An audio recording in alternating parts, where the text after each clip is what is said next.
have to ask ourselves, is there a line that shouldn't be crossed in the name of free speech? I mean, in today's world, free speech is the bedrock of democracy, but it's also at the heart of some of society's most heated debates. The question isn't just about speaking freely, it's about what happens when that freedom clashes with the responsibility of not to harm others.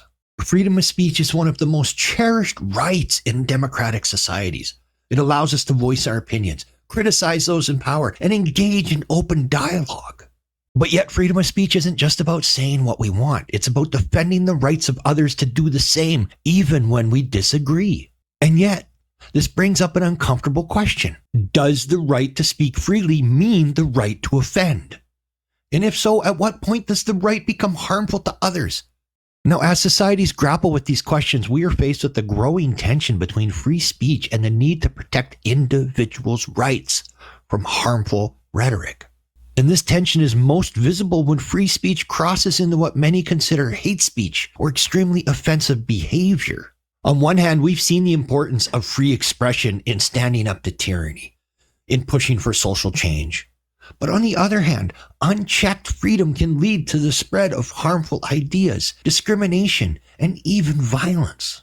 Governments and institutions around the world are increasingly called upon to decide how far free speech can go. Then can we draw a line between speech that's simply offensive and speech that incites harm?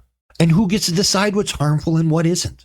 I mean, this balancing act is becoming harder to maintain, especially with the rise of social media, where anyone with a phone can broadcast their thoughts to the entire world in just seconds. Let's take a quick look at some examples to illustrate just how complex this issue really is. Take the famous case of Snyder v. Phelps, where the U.S. Supreme Court ruled that even deeply offensive speech, like protesting a soldier's funeral, was protected by the First Amendment. And then there was the Charlie Hebdo case in France, where satirical cartoons ignited a global debate on whether mocking religious figures crossed a line. Now, these cases spark two competing narratives, one that champions freedom of speech at all cost, and another that calls for boundaries to protect what they call vulnerable groups from hate or violence. Social media platforms like Facebook and X have also come under fire, walking that tightrope between allowing free expression and curbing hate speech. We have algorithms that are deciding what we can and cannot see without clear standards. And, where does that leave us? Perhaps the clearest example of this dilemma is the European Court of Human Rights and their ruling on hate speech, where they upheld a conviction against a speaker who insulted Islam. Here, the court decided that the right to offend has limits when it comes to protecting the dignity of others. And this ruling sparked a fierce debate on whether it's ever okay to limit speech in the name of preserving peace and respect in society. And so I have to ask, are these rulings a step forward toward a more inclusive society?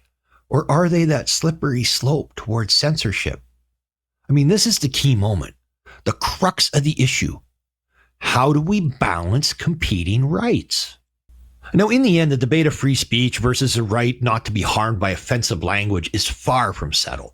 I mean, on one side, we have the powerful argument that without free speech, we risk stifling important conversations and dissent. And on the other, we recognize the very real harm that can come from hateful or harmful speech, especially when targeted at very specific groups. The real challenge is finding a balance, ensuring that people are free to express themselves while also ensuring that those expressions don't come at the expense of another's safety.